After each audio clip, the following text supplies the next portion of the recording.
Hey there everyone, and welcome once again. This next little exercise is going to be for 1 week. It's going to be from January 23rd to January 29th. So it'll take up 7 days.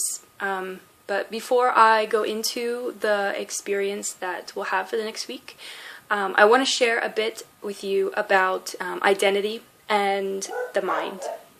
So we are very attached to our surroundings because we feel comfortable there. At one point we lived some kind of experience, and now we feel like we know the place.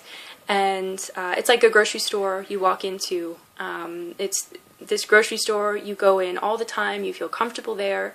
You know where the dairy products are, the meats, the cereals. You know the layout of the grocery store, so you feel good going in there. You feel like you connect with this place, even if it's at a very small level. It's a grocery store. You wouldn't,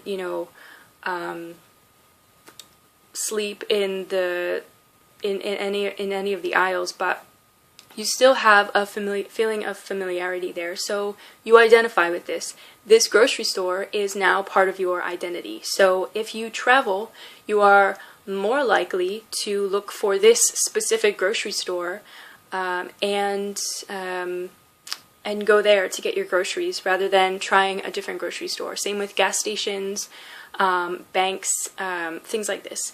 So you identify with the things around you. The way you identify with something is based on your past experiences. So you're not going to identify with something that is a completely, absolutely new experience. You're going to feel a little lost. You're going to feel a little bit confused. You're not really going to know how to interact in this new environment because it's new. You've never done it before. But if in a past experience you had earlier in your life, if you were at a specific gas station and you just happened to bump into somebody and they gave you a weird look, you are less likely to go into this gas station again because it made you feel uncomfortable. So based on this past experience, you make your choices from then on, according to that experience. So you don't really make choices. You act according to your past experiences. Therefore, it's part of your identity. It's part of who you are, what makes up you. Everything from your favorite color to the types of cars you like.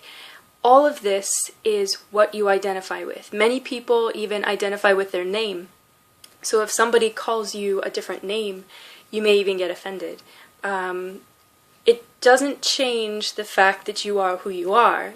Anyone can call you by any name, and you don't cease to be who you are. It's just a different name. So what you believe you are is not real. So let me explain this. You are real. The emotions you feel are real. What you think is real. What you do every day, it's real because you live that, you experience that. What you believe about that, how you perceive all of this, is an illusion. So this gas station that you bumped into this guy and he gave you a weird look, what you believe of that experience is an illusion.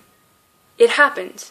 You bumped into a guy, he gave you a look, but it doesn't necessarily mean that he was mad at you.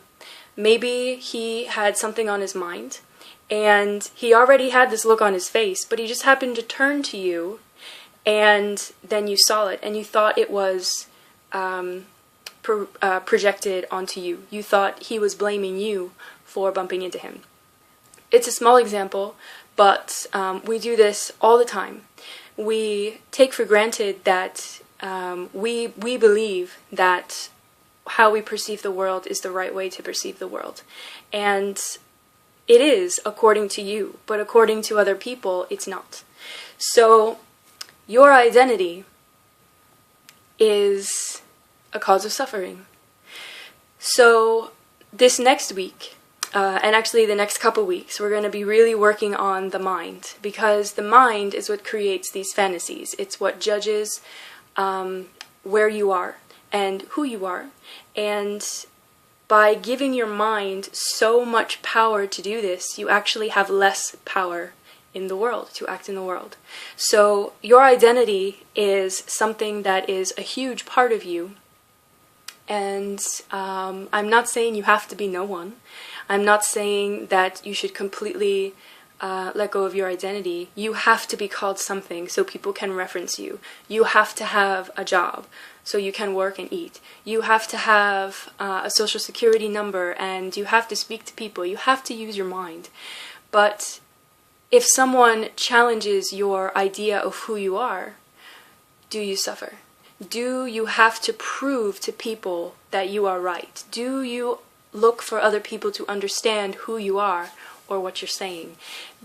All these things are actually potentially could cause suffering. So for the next few weeks, we're going to be looking at that.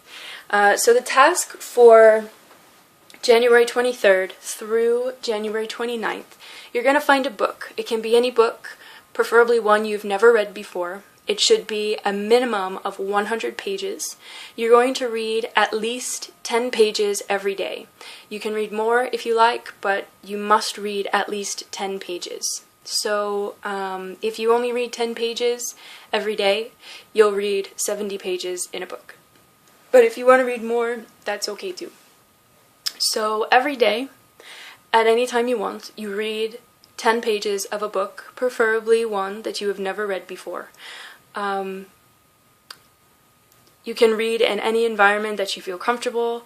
The point is just to start you to use your mind, because when you read a book, your mind actually references past experiences, so you can relate to the characters in the book, or so you can have a better idea of how to understand the words, understand the book. So reading a book is, it really gets the mind going. So this is what we want.